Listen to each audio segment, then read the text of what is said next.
Aunty সীমা আছে, ওগুলো ঢেকে দাও না। সীমা পড়ছে, তোমারও তো এক্সাম আছে। মা ছেড়ে দিল হোলি খেলতে, যাও গে পড়তে বসো। হোলি তোর প্রতি বছর আসে, পরীক্ষা তোর প্রতি বছর আসে না। যাও গে পড়তে বসো, সীমাকেও পড়তে দাও।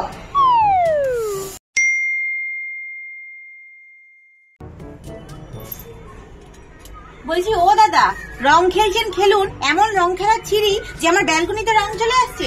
একটু আস্তে করে খেলুন, উঁচুর দিকে রং খেলার কিছু, নিচে রং খেলতে হয়। হ্যাঁ তো ও বাচ্চা, আপনি তো আর বাচ্চা নয়, বাচ্চাদের মতো করে রং খেলছেন। বুড়া না মানে হোলি হয় মানে? অবশ্যই বুড়া মানবো, তোমরা যাইতাই করে রং খেলবে আর আমি বুড়া মানবো না, তোমরা কখনো হয়? তোমরা রং খেলছো ঠিকঠাক করে, রঙের গানের আওয়াজ এত জোরে। তুমি কেন কথা বলছো শান্তি বৌদি? আমি কি তোমার সাথে কোনো কথা বলেছি? এই যে দাদা, আপনি আপনার বউকে সামলান, যখনই কোনো কথা বলতে আসে তখনই খালি মুখে মুখ লাগিয়ে ঝগড়া করার দাদা। এত ঝগড়া করার কি আছে? আমি কি ওর সাথে কোনো কথা বলেছি? নিজের বউকে সামলে কথা বলুন। আর হ্যাঁ, আপনারা খেলছেন খেলুন, আমার তাতে কোনো অসুবিধা নেই। আমার ব্যালকনি অব্দি যেন কোনো রং না আসে, কোনো জলের ছিটা পর্যন্ত যেন না আসে। আর আপনারা খেলছেন গানের এত জোরে জোরে ভলিউম দেওয়ার কি আছে? আস্তে আস্তে কত কান জ্বালাতে পারেন না? আমরাও হোলি খেলি, এইরকম ভাবে কি অসভ্যের মতো হোলি খেলি না। আস্তে গানের ভলিউমটা আস্তে করুন। এই হোলির রং আর আমার গানের অ্যালার্জি, দুটোতেই আমার অ্যালার্জি হয়। বুড়া না মানে হোলি। কাকিমা হ্যাপি হোলি। ওখানে দাঁড়া, ওখানে দাঁড়া, আমি এক্ষুনি ঘর পরিষ্কার করছি, ওখানেই দাঁড়া। মা কি পাঠিয়েছে? আন্টি মা গুজিয়া পাঠিয়েছে একটু হোলির জন্য। আরে বাহ, মা গুজিয়া পাঠিয়েছে। মাকে বলো আন্টি এখনো কিছু রান্না করেনি, করলে নিজে হাতে গিয়ে দিয়ে আসবে। এখন তোমার মায়ের হাতের বানানো গুজিয়াটা টেস্ট করি। চলো বাই। Okay bye aunty.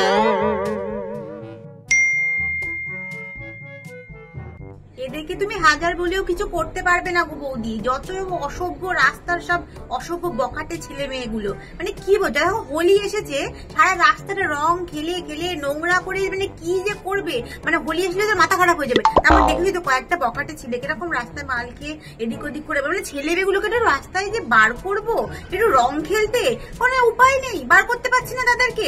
তুমি জানো কালকে ও বাজার থেকে ফিরছিল, ছেলেগুলো রঙের যে বলগুলো হয় নিয়ে ছুড়ে ছুড়ে পিঠে মেরেছে, জানো? তার শরীরটা খারাপ, পিঠে পুরো লাল লাল লাল লাল ধগড়া ধগড়া হয়ে গেছে। মানে অসভ্য বখাটে ছেলেগুলোকে নিয়ে আর কিছু মানে পাড়া যেতে, বাবা মা গুলো যে কি বলবো।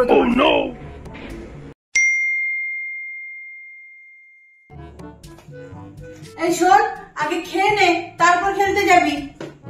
আমি এক্ষুনি যাবো, দেরি হয়ে যাচ্ছে। একটাও ছেলে দেখেছিস বাইরে গেছে খেলতে? একটাও ছেলে যায়নি। তোদের সব ব্যাপারে তাড়াহুড়ো, শুধু পড়াশোনা ছাড়া। আগে খাবি তারপর যাবি। এই লোকটাকে দেখো, সারাদিন খবরের কাগজে মুখ ঢুকিয়েই বসে আছে। রঙের দিনও যে কোথাও একটু আমাকে হেল্প করবে, তাড়াতাড়ি কাজ হয়ে যাবে তা না, আজকেও সে খবরের কাগজে মুখ ঢুকিয়ে বসে আছে। আগেও করেছি, এখনো সামলাবো, তুমি কিছু করবে না। মা আমি ওই সাদা কুর্তিটা পরবো। কি তোর কি ব্রেন ট্রেন কাজ করে না? মাথা খারাপ? বড় লোকের চাল আমাদের দেখাবি না। আমরা বড় লোক নই, তুমি এত বড় লোক নাও যে সাদা জামা পরে রং খেলতে যাবে। এই নে, আগের বছর এটা পরে খেলেছিলি, এবছর এটা পরে খেলে নিবি, পরে এসে ধুয়ে আমি নেতা করে নিব। জামা পরছি। এই নাও তোমার জামা, আর এই নাও রং। নিচে গিয়ে সবাইকে সবার সাথে দেখা করে এসো, আর একটু একটু রং লাগিয়ে দিয়ে এসো, নাহলে সবাই উপরে দাদা দাদা বলে চলে আসবে আর আমার ঘরের সত্যানাশ করে দেবে। নিয়ে যাও, নিয়ে যাও।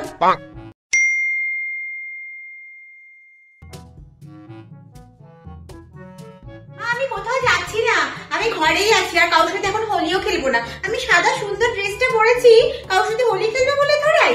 আমি সুন্দর সুন্দর ফটো ক্লিক করে ফেসবুকে ইনস্টাগ্রামে পোস্ট করবো। হ্যাপি হোলি #2024। হ্যালো গাইস, কেমন আছো? সবাইকে হ্যাপি হোলি।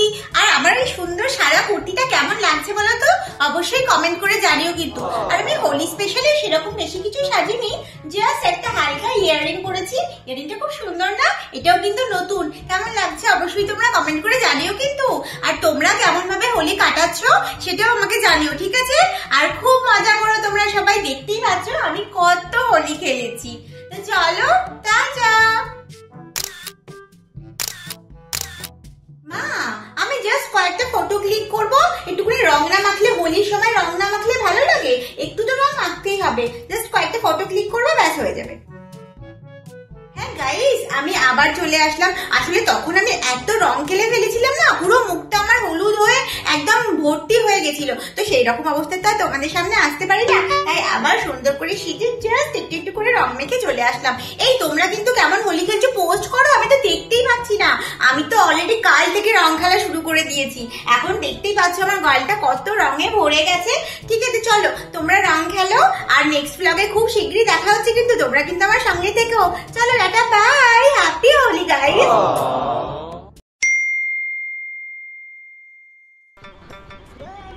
হ্যাপি হোলি। এই আমাকে রং লাগাবে না, আমি প্রথম রং আমি আমার হাজবেন্ডের থেকেই মাখবো, তোমাদের থেকে না। তোমার মনে আছে গত বছর আমি সিঁদুরের সাথে আবির মিশিয়ে এসেছিলাম, তুমি আমার সারা সিঁথি রাঙিয়ে দিয়েছিলে, ঠিক সেই পরিণীতার মতো। তো আমি প্রথম রং ওর হাত থেকে মাখবো, তোমাদের হাত থেকে না। হ্যাপি হোলি দাদা, আই হ্যাভ এ হাজবেন্ড। আসো বেবি কা, বেবি কা।